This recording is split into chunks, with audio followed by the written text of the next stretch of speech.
Depok itu ngadain kegiatan Ramadan, syiar Ramadan berupa tarawih one night one juz.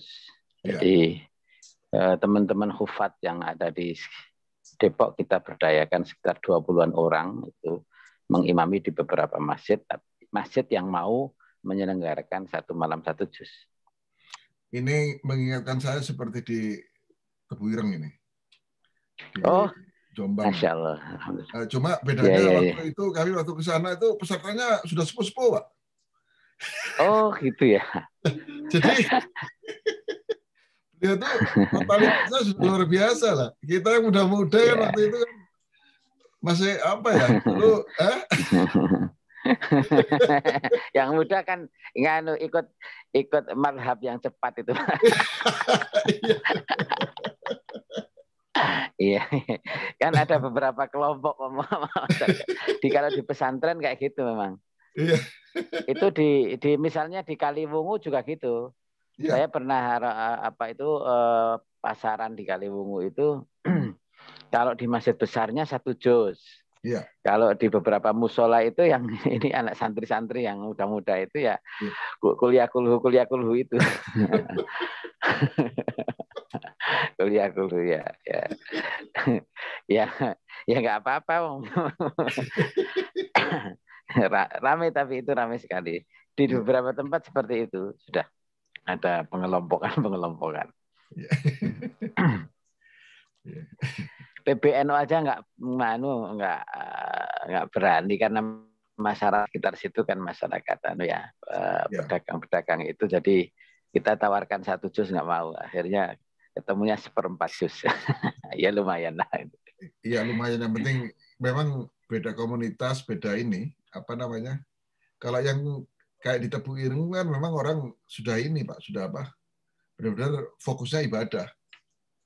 Itu. Iya benar ya. Dan melihat Ramadan ini sebagai satu bulan yang luar biasa, yang intinya belum tentu Ramadan depan berkesempatan untuk ketemu gitu. Nah itu. Kalau orang tua kita dulu kayak gitu masalahnya. Iya. Ya, kalau kita itu masih ngejar masalahnya. Iya. Baik Pak Panjen, Pak Ustadz mungkin kita mulai saja ya. Assalamualaikum warahmatullahi wabarakatuh. Yang terhormat Pak Panjen, Pak Jazim Hamidi, Bapak Ibu sekalian yang hadir pada malam hari ini waktu New York, pagi hari waktu Jakarta. Terima kasih sudah hadir kembali di acara Zoom Al-Quran selama bulan Ramadan yang dimulai pada pukul 10 malam waktu New York atau jam 9 pagi waktu Indonesia bagian Barat. Hari ini adalah tanggal 17 April 2021 dan merupakan malam kelima, dan saat ini kita akan menyimak juz kelima. Acara ini terselenggara atas kerjasama antara KBRI New York dengan Ikatan Sarjana Nahdlatul Ulama.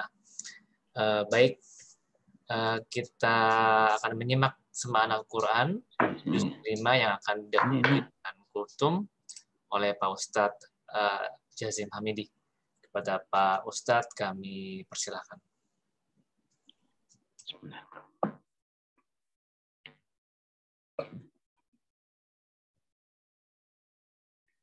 Assalamualaikum warahmatullahi wabarakatuh.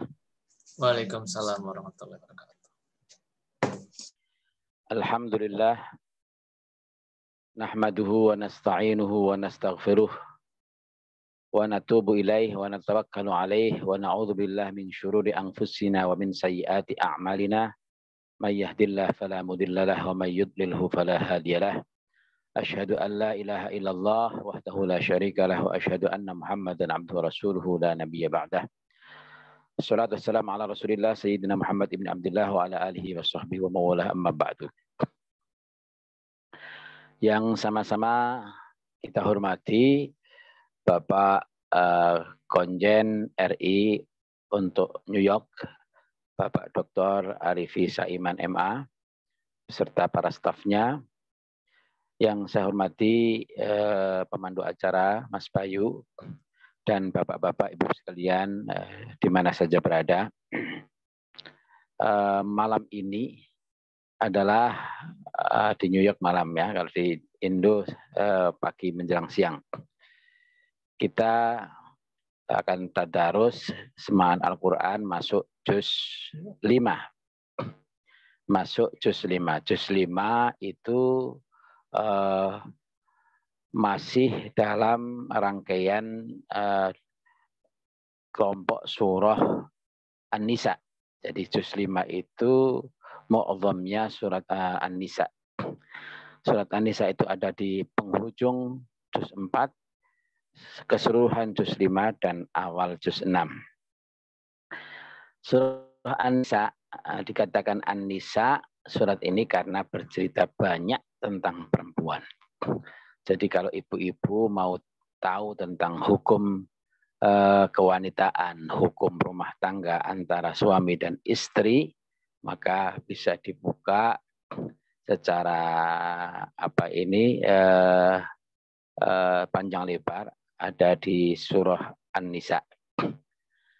Surah An-Nisa ini banyak sekali tema-tema yang ada di surah An-Nisa. Sebagian kemarin sudah saya singgung di tadarus kemarin malam. Nah, di awal juz 5 ini hal yang perlu saya sampaikan adalah awal juz 5 tempatnya mulai ayat 24 itu masih berkaitan bersinggungan dengan akhir di juz 4 yaitu ayat 23 tentang kelompok orang yang tidak boleh dinikah. Kelompok orang-orang yang tidak boleh dinikah itu siapa saja, itu bisa dilihat di surah An-Nisa ayat 23. Panjang lebar sebetulnya secara jadi kalau hal-hal yang sifatnya detail itu biasanya termasuk surah atau ayat-ayat muhkamah, ayat-ayat muhkamat. Ya. Ini saya hitung ada sekitar 13 bahkan 14 itu pihak-pihak yang tidak boleh kita nikahi. Kemarin sudah kita singgung. Yang pertama adalah ibu kita nggak boleh kita nikahi, anak perempuan kita nggak boleh kita nikahi, saudara perempuan kita, saudara perempuan, saudara bapak yang perempuan. Berarti bibi atau bude dari bapak, bibi bude dari ibu, anak perempuan dari saudara laki-laki, keponakan dari saudara laki-laki, keponakan dari saudara perempuan. Itu tidak bisa. Kemudian ibu yang menyusui kita, ibu susun namanya. Ya, ibu yang menyusui kita. Atau saudari susun, sepersusuan kita, itu juga tidak boleh. Ibu mertua kita tidak bisa. Bahkan mertua itu selamanya akan menjadi mertua kita, walaupun misalnya ada perceraian. Anak-anak istri yang dalam pemeliharaan kita yang sudah kita kauli itu tidak bisa. Anak bawaan istri. Kemudian menantu, kemudian menghimpun 2 perempuan kandung itu tidak diperkenankan. Nah, di awal juz 5 ini wawunya itu bukan wawu istinaf tapi wawu atof. Wawu atof itu wawu sambung, menyambung. Wal sonatu minan nisa'i illa ma malakat aimanukum. Demikian juga yang diharamkan untuk kita nikahi adalah muhsanah. Muhsanah itu istri orang. Nah, jadi namanya istri orang.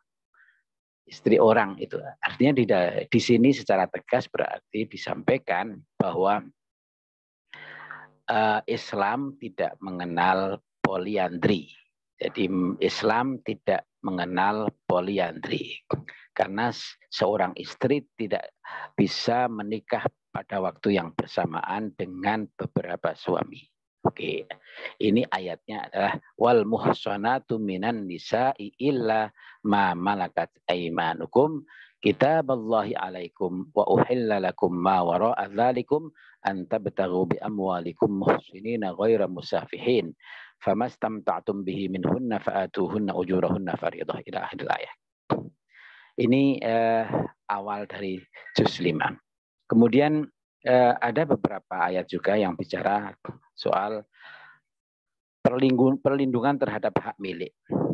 Jadi Al-Quran itu, Islam itu juga mengatur tentang perlindungan hak milik. Hak milik ini dilindungi di dalam Islam. Bisa dilihat pada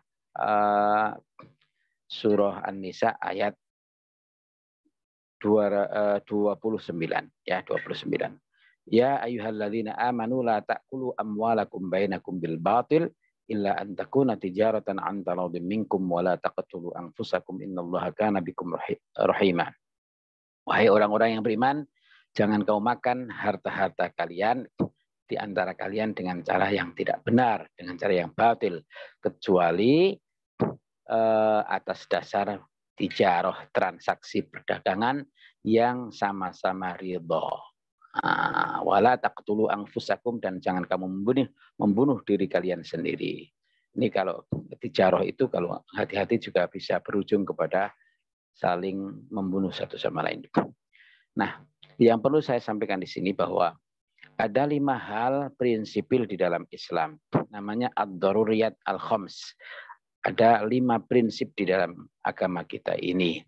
Yang pertama ini sudah disebutkan di sini adalah hifdzul mal, menjaga harta. Jadi harta itu harus kita jaga. Bukan berarti harta yang kita jaga itu bukan kemudian tidak ada hak sosial kita. Salah. Maksud saya adalah ketika harta itu kita punyai, harus kita jaga. Atau harta milik orang lain tidak boleh kita rebut dengan cara yang tidak benar, dengan cara yang batil. Itu namanya hifdzul mal. Nanti di tempat-tempat yang lain, 5 prinsip itu hifdzul mal, ada hifdzul nafas, menjaga jiwa. Menjaga jiwa itu di surah Al-Maidah itu disebutkan annahu man qatala nafsan bighairi nafsin aw fasadin fil ardi faka'annama qatala an-nasa jami'a. Membunuh satu orang itu seakan-akan seperti membunuh semua orang. Yaitu annahu man qatala nafsan bighairi nafsin aw fasadin fil ardi faka'annama qatala an-nasa jami'a. Maka kemudian orang itu harus menjaga harta, menjaga yang kedua adalah jiwa, yang ketiga adalah menjaga agama, hifdzuddin. Kemarin sudah saya sampaikan, la ikraha fiddin, tidak ada paksaan di dalam agama. Masih ada lagi yang keempat adalah hifdzul ird. Hifdzul ird itu adalah menjaga kehormatan. Jadi kita tidak boleh kemudian melakukan karakter assassination. Membunuh karakter orang, membunuh kehormatan orang itu tidak diperkenankan. Dalam Islam itu termasuk 5 prinsip yang tidak boleh diganggu-gugat. Hifdzul ird. Yang terakhir adalah hifdzul aql. Hifdzul aql itu adalah menjaga akal manusia. Jadi akal ini harus kita hormati. Karya itu harus kita hormati. Jadi karya manusia itu dengan akalnya Allah berikan keutamaan, kelebihan pada akal manusia. Itu karya-karyanya harus kita hormati. Itulah prinsip-prinsip di dalam hukum Islam. Nah, salah satu di antara prinsip-prinsip yang ada di dalam agama Islam itu ada di surah An-Nisa ini ayat berapa tadi? Ayat 29, yaitu tentang perlindungan terhadap harta milik. Kemudian satu lagi lah, ini sebetulnya banyak sekali kalau kita mau hukum keluarga ya, kewajiban terhadap Allah dan sesama, keharaman khomer, ada beberapa tahapan keharaman khomer yang ini adalah tahapannya ketika kita sholat tidak boleh, kita hendak sholat tidak boleh minum khomer saat itu adalah bukan tahapan terakhir, itu tahapan tengah-tengah.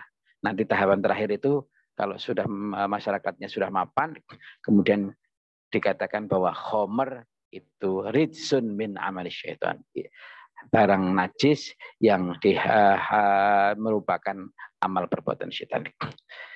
Itu ya, masih ada lagi kalau kita lihat di sana ada perintah menyerahkan amanat kepada ahlinya dan juga berbuat adil terhadap sesama. Perintah taat kepada Allah dan Rasulnya juga kepada pemerintah. Itu ada juga di surat An-Nisa ini.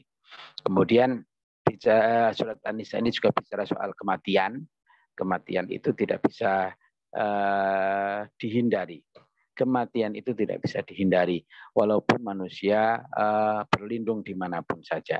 Itu tidak akan mampu untuk menghindarkan diri dari namanya kematian. Aina matakunu yudrikumul maut walau kuntum fi burujim musyayyadah. Di An-Nisa ini juga berbicara soal tata cara sholat di luar kebiasaan. Jadi tata sholat di dalam Islam itu dalam kondisi hadir, dalam kondisi biasa di rumah ya biasa. Sholat zuhur 4 rakaat, asar 4 rakaat, maghrib 3 rakaat, isya 4 rakaat, subuh 2 rakaat. Tetapi dalam kondisi di luar kebiasaan seperti di dalam perjalanan, maka seseorang boleh sholat namanya sholat qashar. Wa idza darabtum fil ardi falaisa 'alaikum junahun an taqsuru minas shalah. Jadi boleh mengqashar sholat ketika dalam perjalanan. Juga ada tata cara sholat dalam kondisi peperangan. Ya, dulu kan masih banyak peperangan. Maka kemudian bagaimana kalau masuk waktu sholat, tetapi kita masih di dalam medan peperangan. Maka Allah berikan tata caranya itu melalui tata cara sholat khauf namanya. Apa? Tata cara sholat khauf. Sholat dalam kondisi ketakutan. Ya, itu nanti ini penjelasan rincinya ini ada di dalam hadis dan kitab-kitab fikih. Yang terakhir, Bapak-bapak sekalian, di surah An-Nisa ini juga bicara soal namanya kelompok yang ketiga. Kalau di awal Baqarah itu kan Al-Baqarah itu kan ada kelompok orang mukmin, kelompok orang kafir, dan yang ketiga adalah kelompok orang munafik. Jadi kelompok orang munafik ini juga disindir oleh surah An-Nisa ini di akhir juz 5. Jadi tanda-tanda orang munafik itu seperti apa? Itu di antara tanda-tanda munafik itu wa idza qamu ila sholati qamu kusala yuraunan nas wa la yadhkurunallaha illa qalila. Ketika melaksanakan sholat qamu kusala, dia sholat dengan ogah-ogahan, dengan malas-malasan. Nah, itu tanda-tanda kemunafikan. Ya, walaupun belum bisa disebut munafik, tapi itu tanda-tanda kemunafikan. Yura'unan nas, segala sesuatunya karena pamrih, riya. Nah, riya kepada sesama manusia. Riya an-nas wala yu'minuna billahi wal yaumil akhir. Dia tidak beriman kepada hakikatnya, dia tidak beriman kepada Allah dan hari akhir. Itulah kandungan yang pesan-pesan moral, pesan-pesan nilai yang disampaikan oleh surah An-Nisa di juz 5 ini. Kira-kira begitu yang perlu saya sampaikan. Tidak bisa detail karena ini hanya kultum dan hanya mengantar. Kira-kira nanti kita ini sedang membaca surah An-Nisa ini kandungannya apa. Nah itu sebagian besar sudah saya sampaikan. Demikian kurang lebih maaf. Mari kita bersama-sama membuka tadarus atau semaan Al-Quran ini dengan membaca Ummul Kitab. Semoga kita mendapatkan keberkahan dari ayat-ayat suci Al-Quran Al-Karim. Liridha'illah wa li syafa'ati Rasulillah. Al-Fatihah. A'udzu billahi minasy syaithanir rajim. Bismillahirrahmanirrahim. Alhamdulillahi rabbil alamin. Ar-Rahmanir Rahim. Maliki yaumiddin. Iyyaka na'budu wa iyyaka nasta'in. Ihdinas siratal mustaqim. Siratal ladzina an'amta 'alaihim ghairil maghdubi 'alaihim waladdallin. Amin.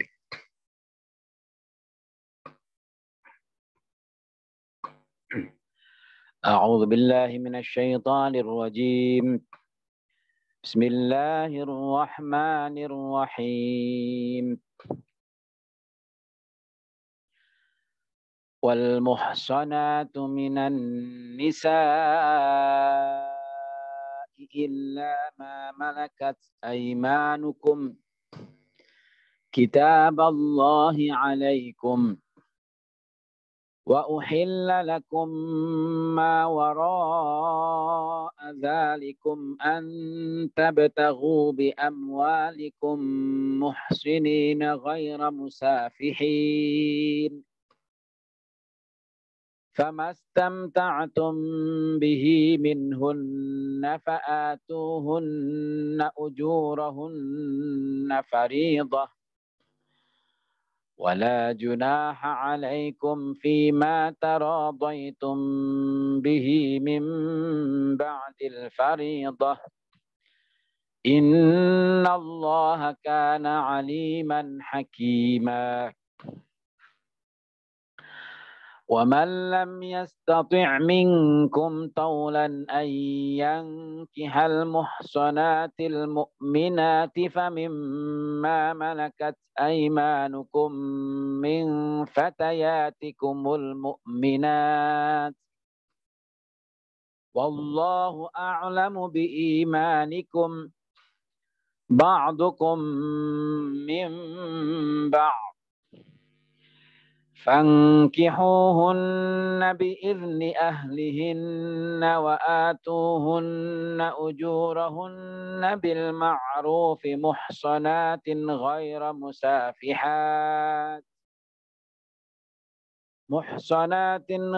مسافحات ولا متخذات أخدان فإذا أحصن فإن أتين بفاحشة فعليهن نصف ما على المحصنات من العذاب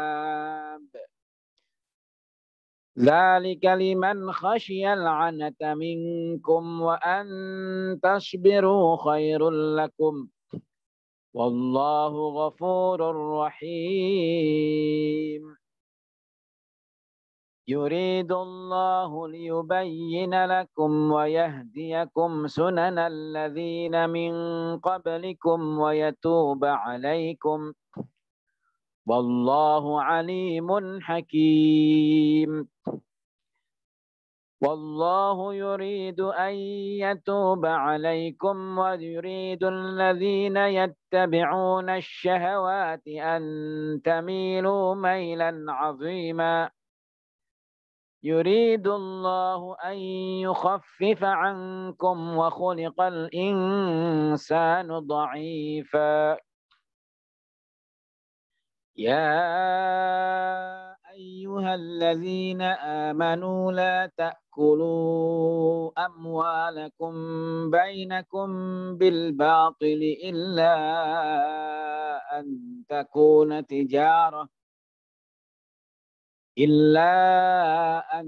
تكون تجارة عن تراض منكم ولا تقتلوا أنفسكم إن الله كان بكم رحيما ومن يفعل ذلك عدوانا وظلما فسوف نصليه نارا وكان ذلك على الله يسيرا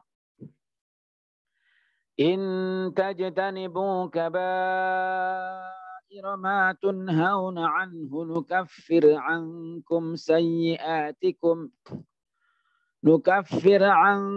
سيئاتكم وندخلكم مدخلا كريما ولا تتمنوا ما فضل الله به بعضكم على بعض للرجال نصيب مما اكتسبوا وللنساء نصيب مما اكتسبن واسألوا الله من فضله إن الله كان بكل شيء عليما ولكل جعلنا موالي مما ترك الوالدان والأقربون والذين عقدت أيمانكم فآتوهم نصيبهم إن الله كان على كل شيء شهيدا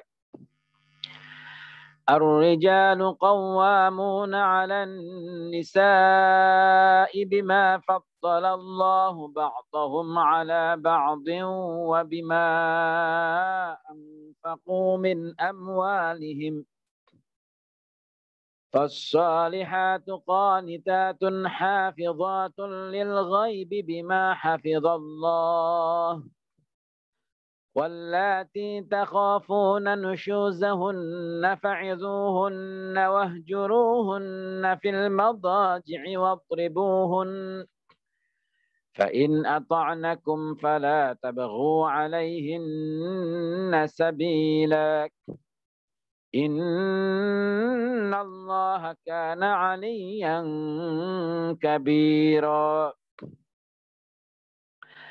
وإن خفتم شقاق بينهما فابعثوا حكما من أهله وحكما من أهلها إن يريدا إصلاحا يوفق الله بينهما إن الله كان عليما خبيرا واعبدوا الله ولا تشركوا به شيئا وبالوالدين إحسانا وبذي القربى واليتامى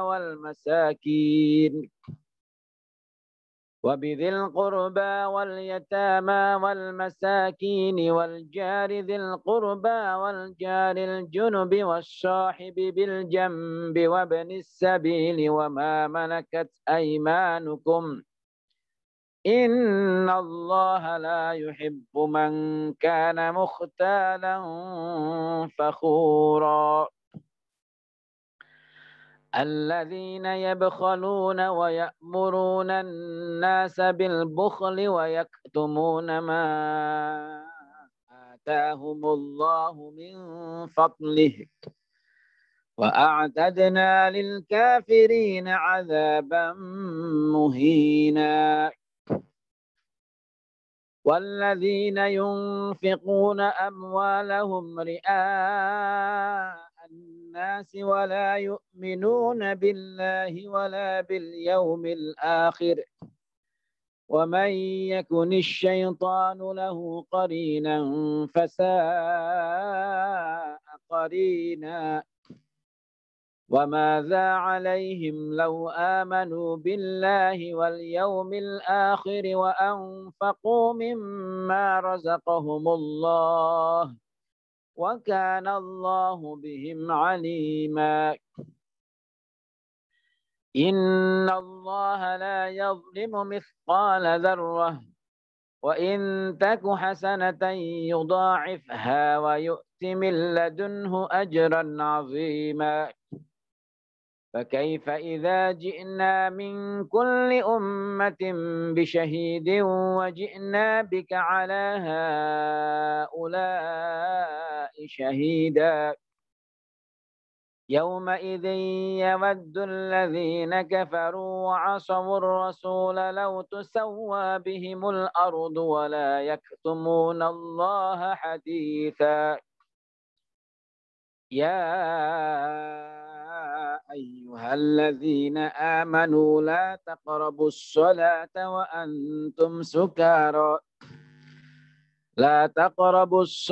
وأنتم سكارى حتى تعلموا ما تقولون ولا جنبا إلا عابري سبيل حتى تغتسلوا وإن كنتم مرضى أو على سفر أو جاء أحد منكم من الغائط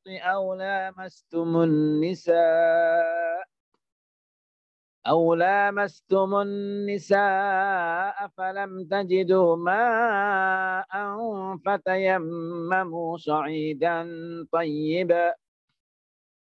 فتيمموا صعيدا طيبا فامسحوا بوجوهكم وأيديكم إن الله كان عفوا غفورا ألم تر إلى الذين أوتوا نصيبا من الكتاب يشترون الضلالة ويريدون أن تضلوا السبيل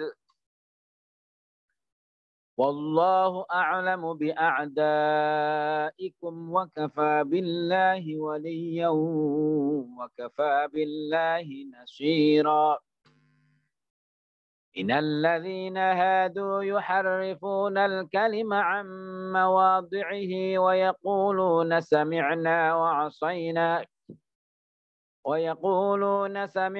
وعصينا واسمع غير مسمع وراعنا ليا بألسنتهم وطعنا في الدين ولو أنهم قالوا سمعنا وأطعنا واسمع وانظرنا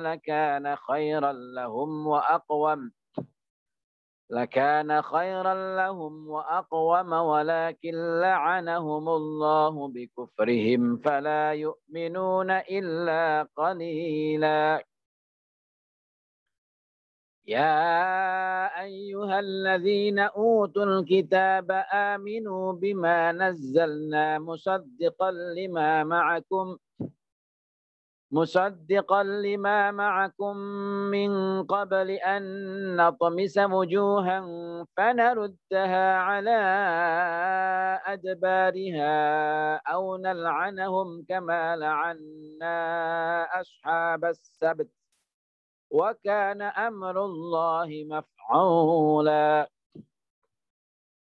إن الله لا يغفر أن يشرك به ويغفر ما دون ذلك لمن يشاء ومن يشرك بالله فقد افترى إثما عظيما ألم تر إلى الذين يزكون أنفسهم بل الله يزكي من يشاء ولا يظلمون فتيلا انظر كيف يفترون على الله الكذب وكفى به إثما مبينا ألم تر إلى الذين أوتوا نصيبا من الكتاب يؤمنون بالجبت والطاغوت ويقولون للذين كفروا هؤلاء أهدى من الذين آمنوا سبيلا أولئك الذين لهم الله ومن يلعن الله فلن تجد له نصيرا أم لهم نصيب من الملك فإذا لا يؤتون الناس نقيرا أم يحسدون الناس على ما آتاهم الله من فضله فقد آتينا آل إبراهيم الكتاب والحكمة وآتيناهم ملكا عظيما فمنهم من آمن به ومنهم من صد عنه وكفى بجهنم سعيرا إن الذين كفروا بآياتنا سوف نصليهم نارا كلما نضجت جلودهم بدلناهم جلودا غيرها ليذوقوا العذاب إن الله كان عزيزا حكيما والذين آمنوا وعملوا الصالحات سندخلهم جنات تجري من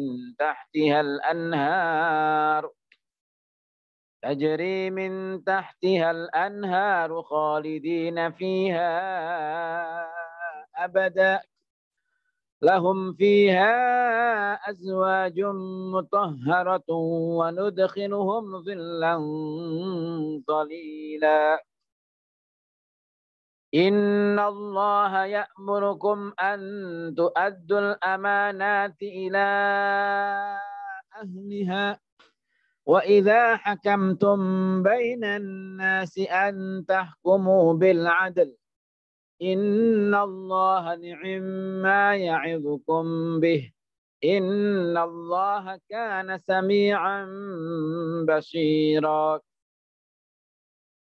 يا أيها الذين آمنوا أطيعوا الله وأطيعوا الرسول وأولي الأمر منكم فإن تنازعتم في شيء فردوه إلى الله والرسول إن كنتم تؤمنون بالله واليوم الآخر ذلك خير وأحسن تأويلا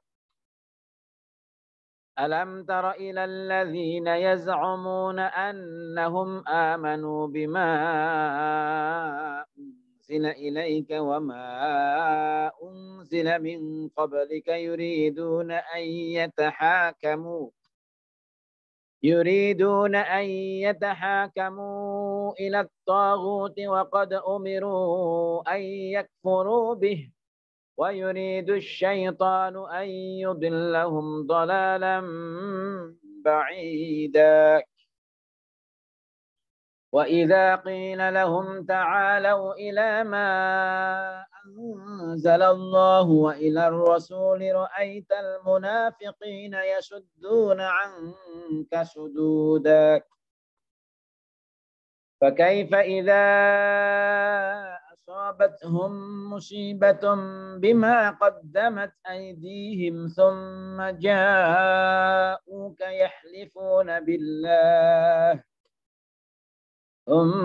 جاءوك يحلفون بالله إن أردنا إلا إحسانا وتوفيقا أولئك الذين يعلم الله ما في قلوبهم فأعرض عنهم وعظهم وقل لهم في أنفسهم قولا بليغا وما أرسلنا من رسول إلا ليطاع بإذن الله ولو أنهم إذ ظلموا أنفسهم جاءوك فاستغفروا الله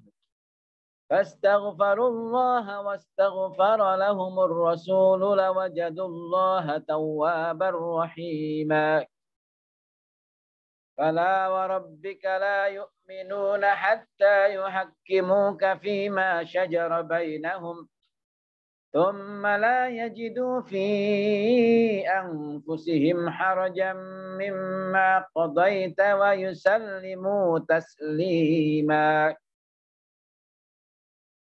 ولو أنا كتبنا عليهم أن اقتلوا أنفسكم أو اخرجوا من دياركم ما فعلوه إلا قليل منهم ولو أنهم فعلوا ما يوعظون به لكان خيرا لهم وأشد تثبيتا وإذا لآتيناهم من لدنا أجرا عظيما ولهديناهم صراطا مستقيما ومن يطع الله والرسول فأولئك مع الذين أنعم الله عليهم من النبيين والصديقين والشهداء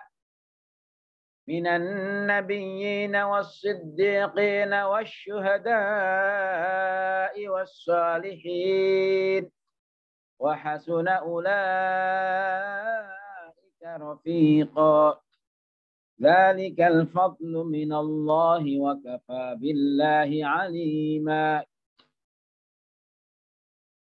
يا أيها الذين آمنوا خذوا حذركم فانفروا ثبات أو انفروا جميعا وإن منكم لمن ليبطئن وإن منكم لمن ليبطئن فإن أصابتكم مصيبة قال قد أنعم الله علي إذ لم أكن معهم شهيدا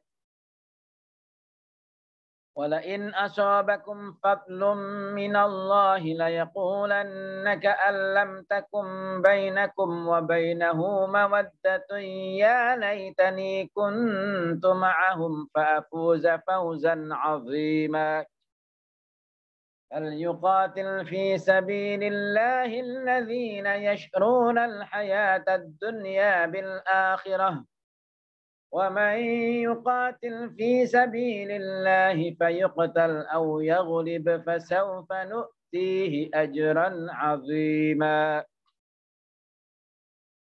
وما لكم لا تقاتلون في سبيل الله والمستضعفين من الرجال والنساء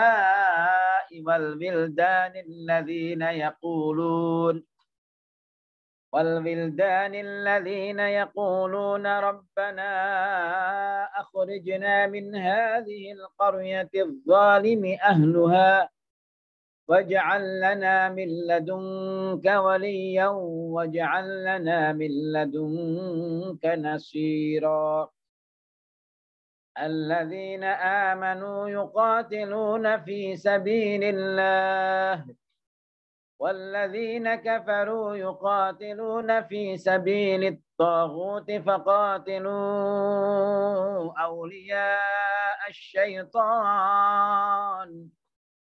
إن كيد الشيطان كان ضعيفا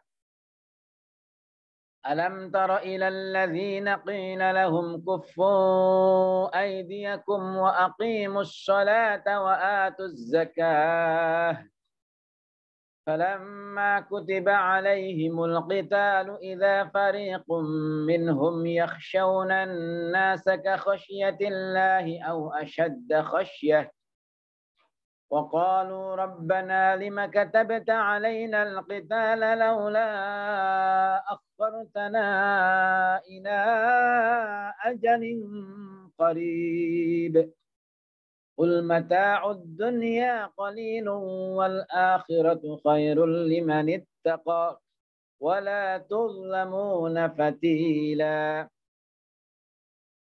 أينما تكونوا يدرككم الموت ولو كنتم في بروج مشيدة وإن تصبهم حسنة يقولوا هذه من عند الله وإن تصبهم سيئة يقولوا هذه من عندك قل كل من عند الله فما لهؤلاء القوم لا يكادون يفقهون حديثا ما أصابك من حسنة فمن الله وما أصابك من سيئة فمن نفسك وأرسلناك للناس رسولا وكفى بالله شهيدا من يطع الرسول فقد أطاع الله ومن تولى فما أرسلناك عليهم حفيظا ويقولون طاعة فإذا برزوا من عندك بيت طائفة منهم غير الذي تقول والله يكتب ما يبيتون فأعرض عنهم وتوكل على الله وكفى بالله وكيلا أفلا يتدبرون القرآن ولو كان من عند غير الله لوجدوا فيه اختلافا كثيرا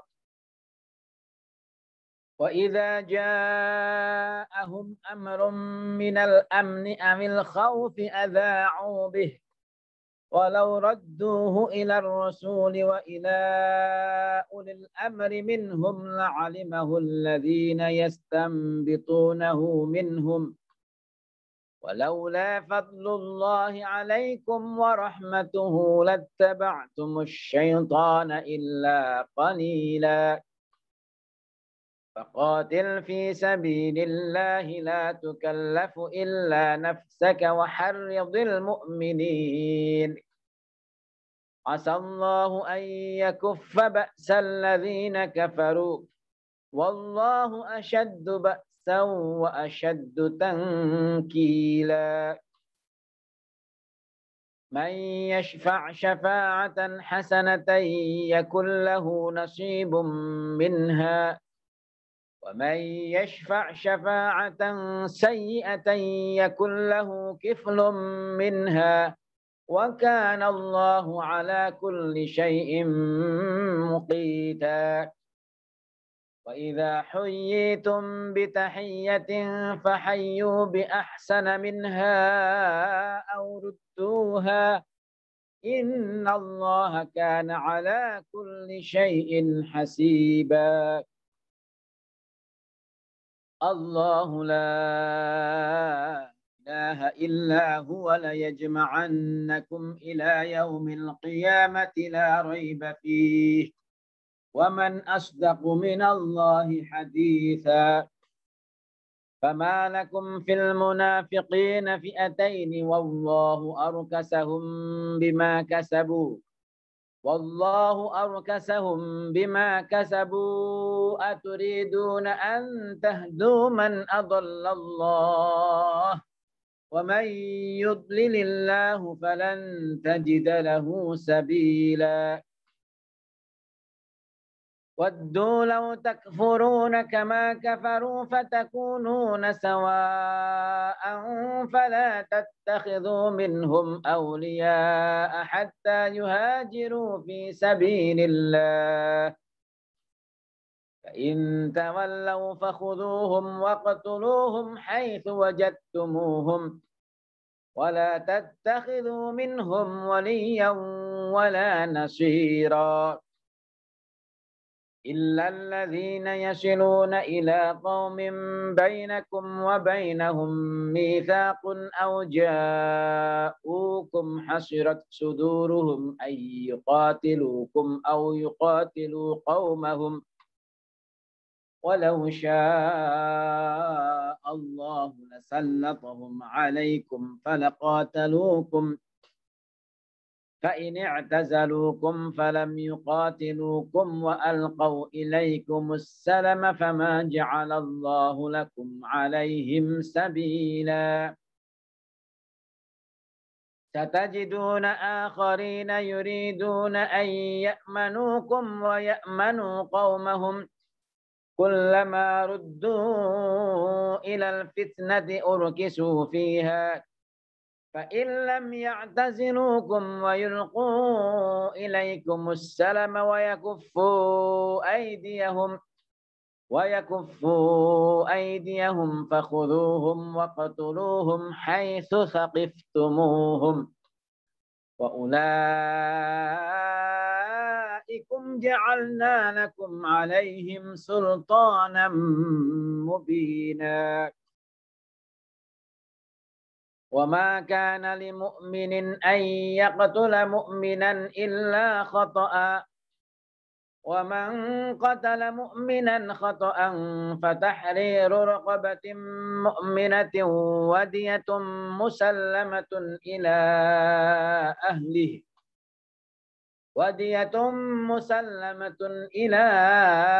أهله إلا أن يصدقوا فإن كان من قوم عدو لكم وهو مؤمن فتحرير رقبة مؤمنة وإن كان من قوم بينكم وبينهم ميثاق فدية مسلمة إلى أهله وتحرير رقبة مؤمنة فمن لم يجد فصيام شهرين متتابعين توبة من الله وكان الله عليما حكيما ومن يقتل مؤمنا متعمدا فجزاؤه جهنم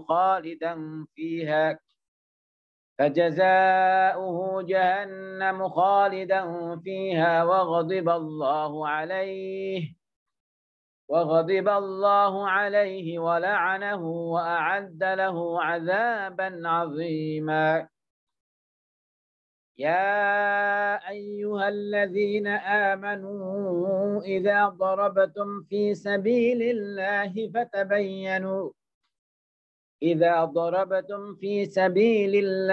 فتبينوا ولا تقولوا لمن ألقى إليكم السلام لست مؤمنا تبتغون عرض الحياة الدنيا فعند الله مغانم كثيرة كذلك كنتم من قبل فمن الله عليكم فتبينوا إن الله كان بما تعملون خبيرا.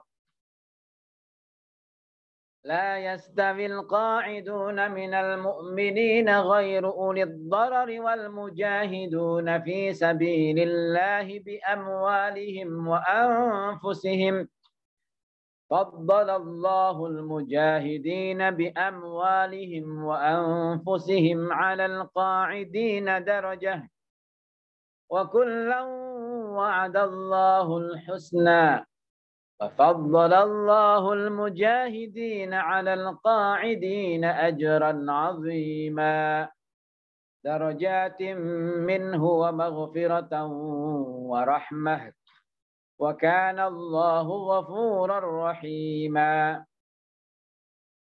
إن الذين توفاهم الملائكة ظالمي أنفسهم قالوا فيم كنتم قالوا كنا مستضعفين في الأرض قالوا ألم تكن أرض الله واسعة فتهاجروا فيها فأولئك مأواهم جهنم وساءت مصيرا إلا المستضعفين من الرجال والنساء والولدان لا يستطيعون حيلة ولا يهتدون سبيلا فأولئك عسى الله أن يعفو عنهم وكان الله عفوا غفورا. ومن يهاجر في سبيل الله يجد في الأرض مراغما كثيرا وسعة ومن يخرج من بيته مهاجرا إلى الله ورسوله ثم يدركه الموت فقد وقع أجره على الله وكان الله غفورا رحيما. وإذا ضربتم في الأرض فليس عليكم جناح أن تقصروا من الصلاة إن خفتم أن يفتنكم الذين كفروا إن الكافرين كانوا لكم عدوا مبينا. وإذا كنت فيهم فأقمت لهم الصلاة فلتقم طائفة منهم معك وليأخذوا أسلحتهم فإذا سجدوا فليكونوا من ورائكم ولتأت طائفة أخرى لم يصلوا فليصلوا معك وليأخذوا حذرهم وأسلحتهم ود الذين كفروا لو تغفلون عن أسلحتكم وأمتعتكم فيميلون عليكم ميلة واحدة ولا جناح عليكم إن كان بكم أذى من مطر أو كنتم مرضى أن تضعوا أسلحتكم وخذوا حذركم إن الله أعد للكافرين عذابا مهينا.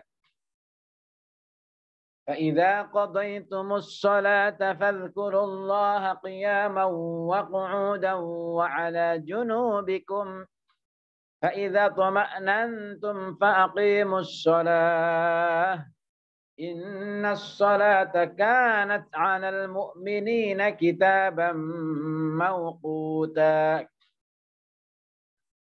ولا تهنوا في ابتغاء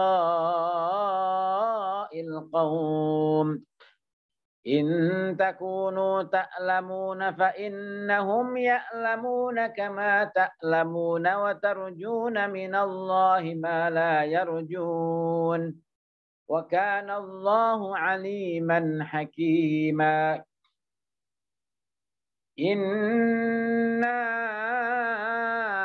أنزلنا إليك الكتاب بالحق لتحكم بين الناس بما أراك الله ولا تكن للخائنين خصيما واستغفر الله إن الله كان غفورا رحيما ولا تجادل عن الذين يختانون أنفسهم إن الله لا يحب من كان خوانا أثيما يستخفون من الناس ولا يستخفون من الله وهو معهم إذ يبيتون ما لا يرضى من القول وكان الله بما يعملون محيطا أنتم هؤلاء جادلتم عنهم في الحياة الدنيا فمن يجادل الله عنهم يوم القيامة أم من يكون عليهم وكيلا ومن يعمل سوءا أو يظلم نفسه ثم يستغفر الله يجد الله غفورا رحيما ومن يكسب إثما فإنما يكسبه على نفسه وكان الله عليما حكيما ومن يكسب خطيئة أو إثما ثم يرم به بريئا فقد احتمل بهتانا وإثما مبينا ولولا فضل الله عليك ورحمته لهمت طائفة منهم أن يضلوك وما يضلون إلا أنفسهم وما يضرونك من شيء وأنزل الله عليك الكتاب والحكمة وعلمك ما لم تكن تعلم وكان فضل الله عليك عظيما لا خير في كثير من نجواهم إلا من أمر بصدقة أو معروف أو إصلاح بين الناس ومن يفعل ذلك ابتغاء مرضات الله فسوف نؤتيه أجرا عظيما ومن يشاقق الرسول من بعد ما تبين له الهدى ويتبع غير سبيل المؤمنين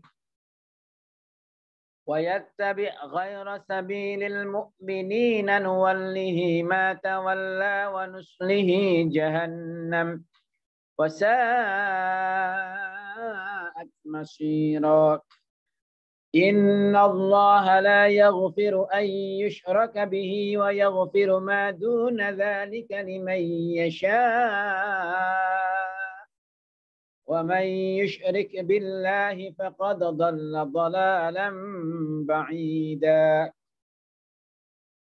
إن يدعون من دونه إلا إناثا وإن يدعون إلا شيطانا مريدا لعنه الله وقال لأتخذن من عبادك نصيبا مفروضا ولأضلنهم ولأمنينهم ولآمرنهم فليبتكن آذان الأنعام ولآمرنهم فليغيرن خلق الله ومن يتخذ الشيطان وليا من دون الله فقد خسر خسرانا مبينا يعدهم ويمنيهم وما يعدهم الشيطان إلا غرورا أولئك مأواهم جهنم ولا يجدون عنها محيصا والذين آمنوا وعملوا الصالحات سندخلهم جنات تجري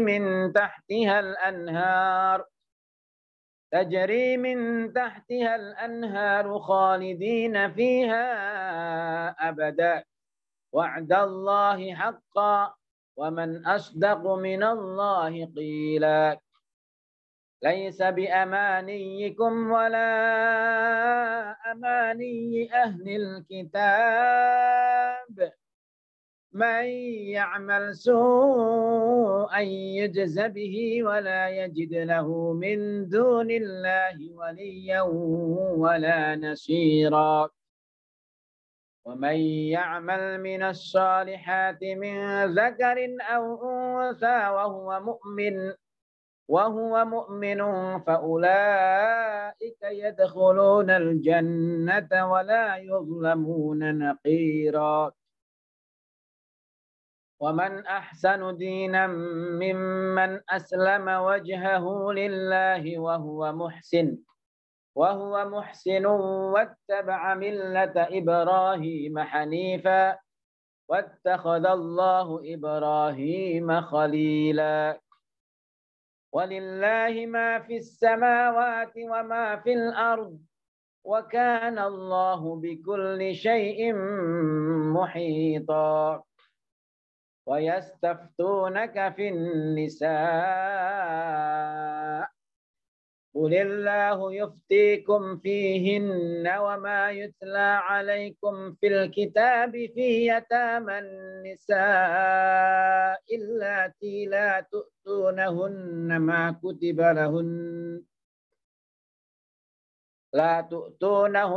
ما كتب لهن وترغبون أن تنكحوهن والمستضعفين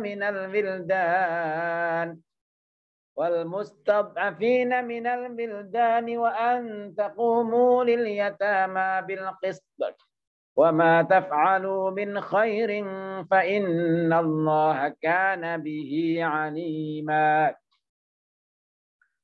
وإن امرأة خافت من بعلها نشوزا أو إعراضا فلا جناح عليهما أن يصلحا بينهما صلحا والصلح خير وأحضرت الأنفس الشح وإن تحسنوا وتتقوا فإن الله كان بما تعملون خبيرا ولن تستطيعوا أن تعدلوا بين النساء ولو حرصتم فلا تميلوا كل الميل فتذروها كالمعلقة وإن تصلحوا وتتقوا فإن الله كان غفورا رحيما وإن يتفرقا يغن الله كلا من سعته وكان الله واسعا حكيما ولله ما في السماوات وما في الأرض ولقد وصينا الذين أوتوا الكتاب من قبلكم وإياكم أن اتقوا الله وإن تكفروا فإن لله ما في السماوات وما في الأرض وكان الله غنيا حميدا ولله ما في السماوات وما في الأرض وكفى بالله وكيلا إن يشأ يذهبكم أيها الناس ويأتي بآخرين وكان الله على ذلك قديرا من كان يريد ثواب الدنيا فعند الله ثواب الدنيا والآخرة وكان الله سميعا بصيرا يا أيها الذين آمنوا كونوا قوامين بالقسط شهداء لله ولو على أنفسكم أو الوالدين والأقربين إن يكن غنيا أو فقيرا فالله أولى بهما فلا تتبعوا الهوى أن تعدلوا وإن تلووا أو تعرضوا فإن الله كان بما تعملون خبيرا يا أيها الذين آمنوا بالله ورسوله والكتاب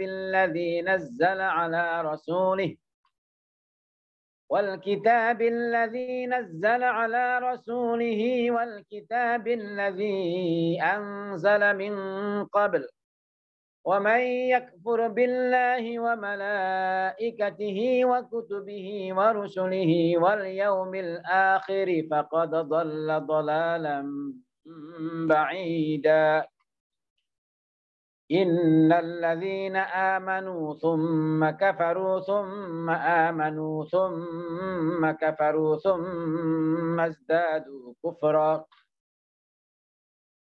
إن الذين آمنوا ثم كفروا ثم آمنوا ثم كفروا ثم ازدادوا كفرا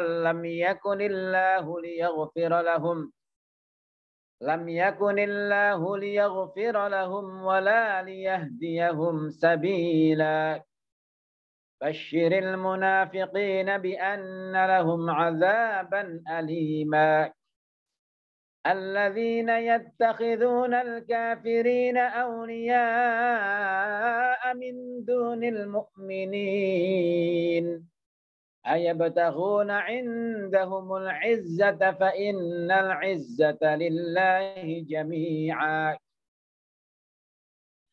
وقد نزل عليكم في الكتاب أن إذا سمعتم آيات الله يكفر بها ويستهزأ بها فلا تقعدوا معهم حتى يخوضوا في حديث غيره إنكم إذا مثلهم إن الله جامع المنافقين والكافرين في جهنم جميعا الذين يتربصون بكم فإن كان لكم فتح من الله قالوا ألم نكن معكم وإن كان للكافرين نصيب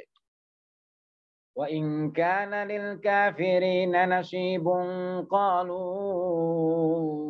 ألم نستحوذ عليكم ونمنعكم من المؤمنين فالله يحكم بينكم يوم القيامة ولن يجعل الله للكافرين على المؤمنين سبيلا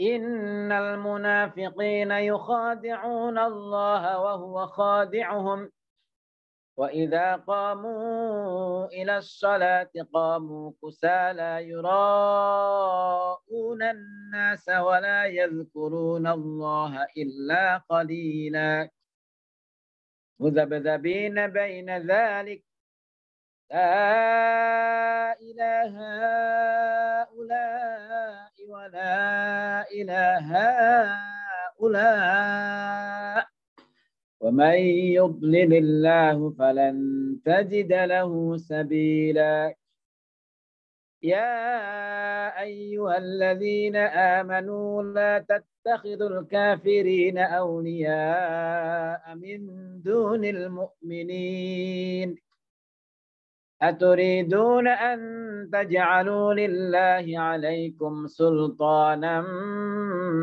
مبينا إن المنافقين في الدرك الأسفل من النار ولن تجد لهم نصيرا إلا الذين تابوا وأصلحوا واعتصموا بالله وأخلصوا دينهم لله فأولئك مع المؤمنين وسوف يؤتي الله المؤمنين أجرا عظيما ما يفعل الله بعذابكم إن شكرتم وآمنتم وكان الله شاكرا عليما صدق الله العلي العظيم الفاتحة أعوذ بالله من الشيطان الرجيم بسم الله الرحمن الرحيم الحمد لله رب العالمين الرحمن الرحيم مالك يوم الدين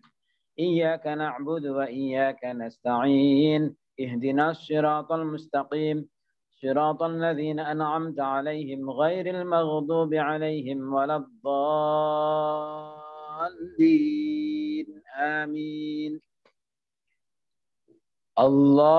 اللهم ارحمنا بالقرآن واجعله لنا إماما ونورا وهدى ورحمة اللهم ذكرنا منه ما نسينا وعلمنا منه ما جاهلنا وارزقنا تلاوته آناء الليل وأطراف النهار واجعله لنا حجة يا رب العالمين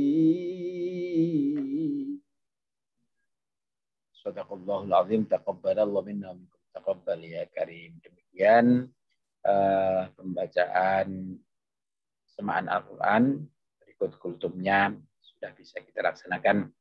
Semoga apa yang kita baca, Al-Quran yang kita kaji, semoga bisa memberikan keberkahan dan petunjuk bagi kita semuanya. Amin ya rabbal alamin.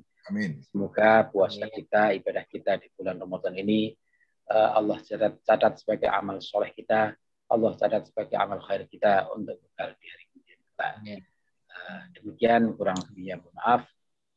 Wal-afu minkum wallahul muwaffiq ila aqwamit thoriq. Wassalamualaikum warahmatullahi wabarakatuh. Saya kembalikan kepada Mas Bayu. Ya, terima kasih Pak Ustadz. Demikianlah pada malam hari ini waktu New York kita sudah menyelesaikan juz 5.